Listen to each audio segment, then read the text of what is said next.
Shut up, bitch. Shut up. Who that nigga is? Who the fuck you cheating on me with, ho? I told you. Call 1-800 choke that hoe. I told you I'ma kill this hoe. I told you. Shut up, bitch. Shut up. Ah! It's my last live. Might be the last time y'all see me alive. Kid in the house. Police got my house surrounded. I wish I was playing right now, but this is very serious matter. I'm gonna pick my child up, so let me get off here and get ready to surrender. That man on your screen called himself a rapper. On Facebook, he talked about loyalty, his ops, and street credibility like he was somebody people should fear. But on the morning of August 29th, 2023, police had his house surrounded over what they said he had done to a woman in Charlotte just hours earlier. The woman survived the night and gave police a full account. She left behind physical evidence in his house. Detectives moved fast enough to get warrants by morning. Instead of surrendering, Jeremy Asbury went live on Facebook, and what happened in those final hours meant the case would never reach a courtroom. The name on his birth certificate was Jeremy Keith Asbury. He was 31 years old, lived in West Charlotte, and used the name Remy online.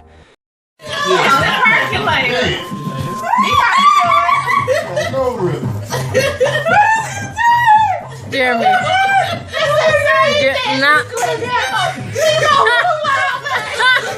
That little fisher dance. What is this?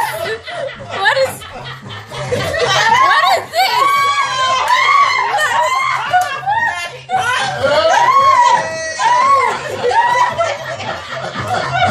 Oh Lord, so finish that,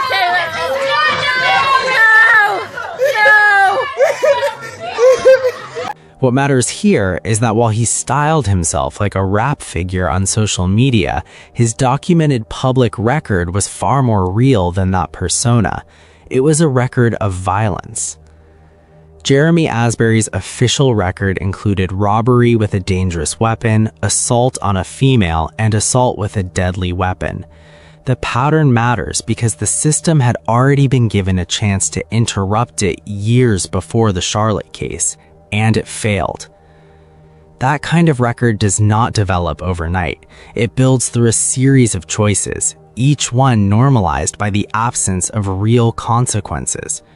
Robbery with a dangerous weapon is not a youthful mistake. It is a demonstration that a person is willing to use violence to take something that is not theirs. Assault on a female is not ambiguous.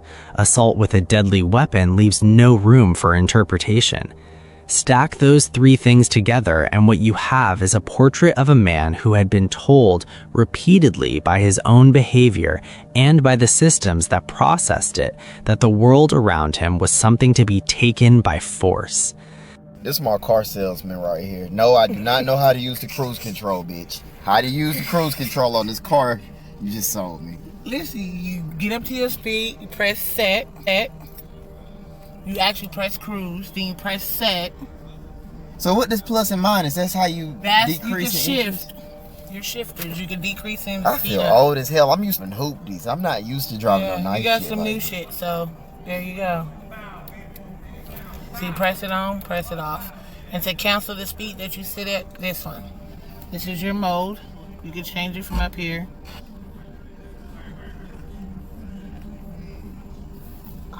Volume channel. That portrait existed before August 2023. It was sitting in public records. The question worth asking is what the system was supposed to do with it, and why the answer turned out to be so little. The earlier warning came in 2015. In Fayetteville, Jeremy Asbury was charged with first-degree rape, first-degree kidnapping, and assault with a deadly weapon in a case involving a homeless woman. The charges were later dismissed because the prosecuting witness could not be contacted. He walked away without a trial or a conviction, and that earlier collapse is one of the main reasons this later case feels preventable. After the Fayetteville case was dismissed, Asbury publicly framed himself as having been wrongfully accused. What matters structurally is not the performance of innocence itself, but what it revealed. He did not appear to see the dismissal as a warning. That gap between how he spoke about the case publicly and what the documented record actually showed is important. A first-degree rape charge with a specific victim, a documented method, and physical evidence does not get filed because detectives are guessing. It gets filed because investigators believe they have enough to prove what happened.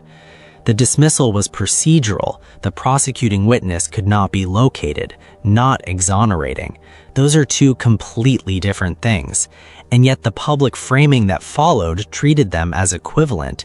He had not been found innocent. He had benefited from a logistical failure in a system that was not equipped to maintain contact with a homeless woman under active prosecution. The outcome was the same from his perspective. He walked. And walking in this context has consequences that extend beyond the man who benefits from it. Her name is Nakia Reed. She was 47 years old and worked at a convenience store on Beatties Ford Road in Charlotte. She is worth naming correctly because some early reporting was inaccurate. Late that night, Asbury approached her, she rejected him, and after her shift ended, he came back. The official record confirms that he assaulted her, forced her into his vehicle at gunpoint, took her to his home, and kept her there for hours. She tried to escape and was forced back. The details are serious enough without being replayed in more graphic detail than necessary. What is worth dwelling on is not the specifics of what he did, but the duration and the deliberateness of it. This was not a single impulsive act of violence that lasted seconds. This went on for hours, from late at night through the early hours of the morning, inside a home on a residential street while the rest of the neighborhood slept. At multiple points during that time, Nakia Reed had opportunities to observe her surroundings, think, make decisions about what she could do to help herself, and document what was happening to her. The fact that she did under those conditions is a testament to something in her that the night could not break. She did not survive that night passively. She survived it actively, with intention, and the evidence she preserved made the difference between a case that could be prosecuted and one that might have collapsed as the Fayetteville case did. One of the most important pieces of evidence in the case was a bloody handprint Nakia Reed deliberately left on a bathroom window in Asbury's home. It helped place her there and reinforced her account she later gave police. By morning, he drove her back to the area near her workplace. This time, someone was watching. It was here in this parking lot off Beatties Ford Road on Monday where Sangria Noble saw the clear signs of abuse. I said, hold up. Something ain't right. Her friend, who is homeless and frequents this area, told Noble the details of what happened to her. Police say the 47-year-old woman was put in a car at gunpoint, driven somewhere else, and raped at gunpoint. Later dropped off in front of the building where Noble works. Black eye, bruises on the arm, gash in the head. So then I turned back and looked at him and said, what did you do to my sister? Sangria Noble saw Nakia Reed's injuries immediately, confronted Asbury in the parking lot, and called the police. That intervention is one of the main reasons the case moved as quickly as it did. Sangria Noble did not have to do any of what she did. She could have looked away. She could have told herself it was not her business, that she didn't know enough, that getting involved in something like this carried its own risks. She did none of that. She looked at the woman in front of her. She recognized what the injuries meant, and she acted. There is a version of this story in which nobody is standing in that parking lot at that hour, in which Nakia Reed makes it back to familiar ground without anyone noticing what has happened to her, in which the evidence degrades before it can be collected and the case never gets built. Sangria Noble standing there, asking the question she asked, is the reason that version of the story didn't happen. Community accountability, the willingness of people to intervene in spaces where institutions have not yet arrived, bridged the gap between the crime and the investigation that followed. Nakia Reed called her family, went to the hospital, and reported the full account to the Charlotte-Mecklenburg Police Department Sexual Assault Unit. A rape kit was conducted. DNA evidence was collected from Asbury's home. The bloody handprint on the bathroom window was documented and preserved. Detectives built a case with none of the vulnerabilities that sank the 2015 prosecution. The victim was present. She was talking. The physical evidence was airtight, and there was nowhere for the case to disappear. Detectives obtained multiple felony arrest warrants for violent assault, including kidnapping at gunpoint. For the first time in Jeremy Asbury's life, accountability was not a theoretical possibility. It was a morning away. Shortly before 8 a.m. on August 29, 2023, CMPD detectives arrived at his home on Columbus Circle to serve those warrants. He was armed. He barricaded himself inside. And what followed was a 6-hour standoff that the entire city of Charlotte watched. Now at 5:30, a Good Samaritan jumped into action to help a kidnapping and rape survivor. But the path to justice ended abruptly after police say that suspect died by suicide after a 6-hour standoff with officers. Channel 9's crime reporter Hunter Sines has been investigating this case and this suspect. Hunter, we know you spoke with the person who found the victim. Yeah, Erica, that woman tells me that this crime could have been prevented. She says it all happened because of a systemic failure, and she is still heartbroken by what she saw. Detectives, patrol officers, Asbury's own family, and a community agency all attempted to negotiate with him over the course of those 6 hours. The SWAT team was fully deployed. Every available avenue of communication was tried, and through all of it, the man who had called himself Remy, who had posted about ops and loyalty and street credibility, stayed inside that house, and at approximately 2 p.m. went live on Facebook.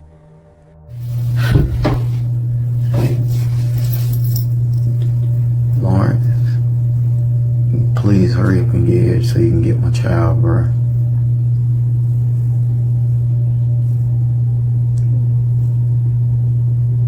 Just hurry up so you can come get my child. That's all I ask. I'm not trying to fight. I'm not trying to run. Lawrence, just come on, bro. I'm ready to get this over with. All my supporters, fans, I love y'all. Damn, I wish this was a joke right now. They got my whole house surrounded, bro. It's over with. It's over.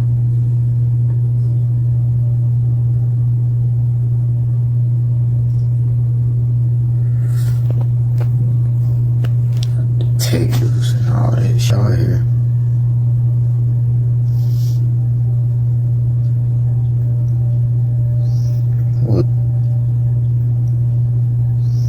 Well, you know they monitoring everything that I'm saying and doing right now on this live, so I can't really talk too much. This might be y'all last time seeing me, so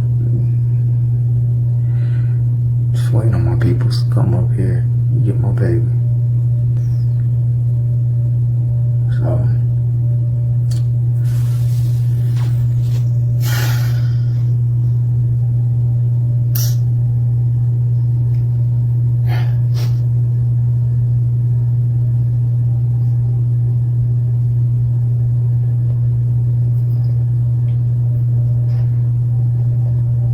this is how it's really gonna end.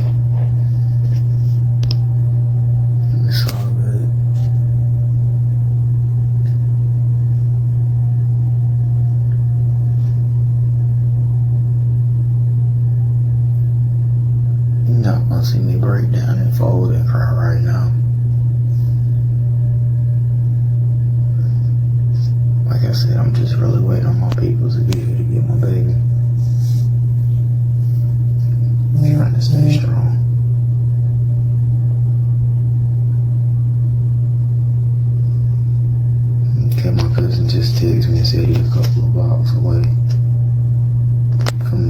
child up, so let me get off of here and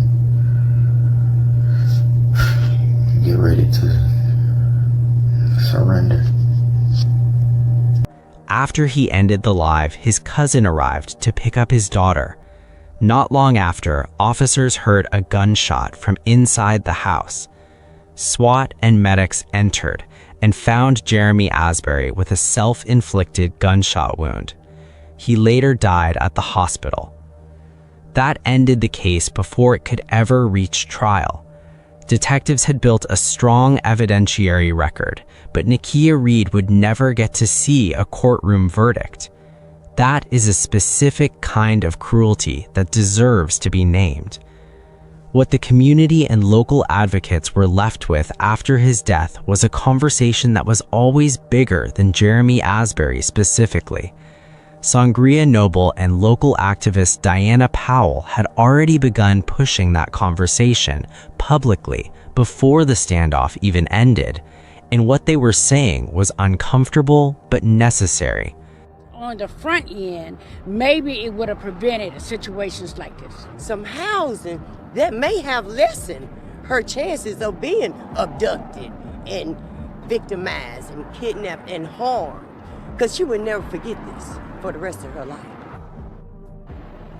And I looked it up, and Jason Asbury had a long criminal history, including multiple convictions. And interestingly enough, he was accused of a similar crime back in 2015 in Fayetteville, where another homeless woman there claimed that he kidnapped her and raped her as well. But those charges were dropped because witnesses didn't want to testify in that case. The advocates around this case have focused on the same central point. The earlier Fayetteville case collapsed because the victim was too vulnerable for the system to hold on to, and that failure mattered later. When cases fall apart because victims disappear from institutional view, the person accused does not just avoid punishment. They may come away believing they can do it again. Jeremy Asbury's method in 2015 and his method in 2023 were not identical by coincidence.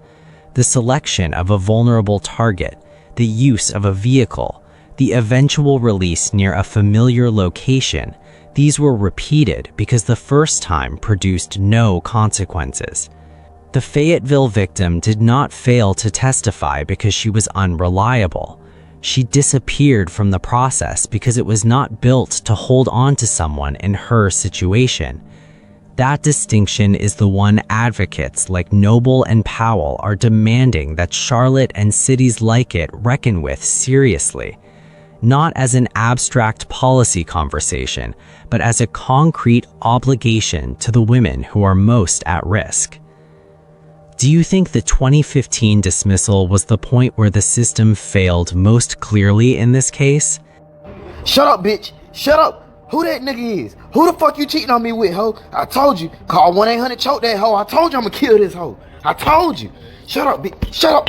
Ah! Certified like a homicide, boy. Look at me, boy. God, nigga went to prison on my ass, got the razor on God. Now I look like I can go bowling for real. Shit, we might as well. Fuck it, we ain't doing shit else. Yeah, get my nigga in the game. Hold on, man. Let me get my food.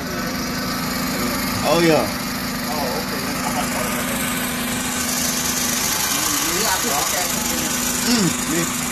This shit really like that. Yo, what's up, buddy? Cut A1.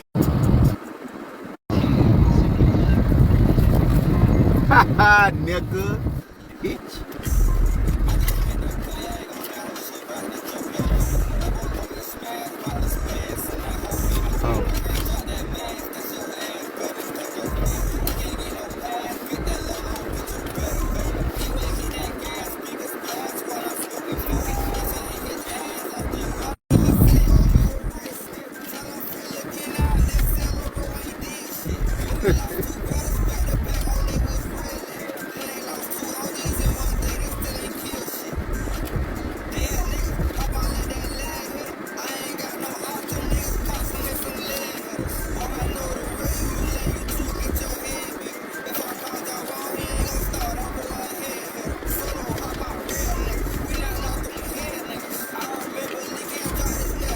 outside the county. Boy, what's the moves for the night, boy? Bam. We on snap with it.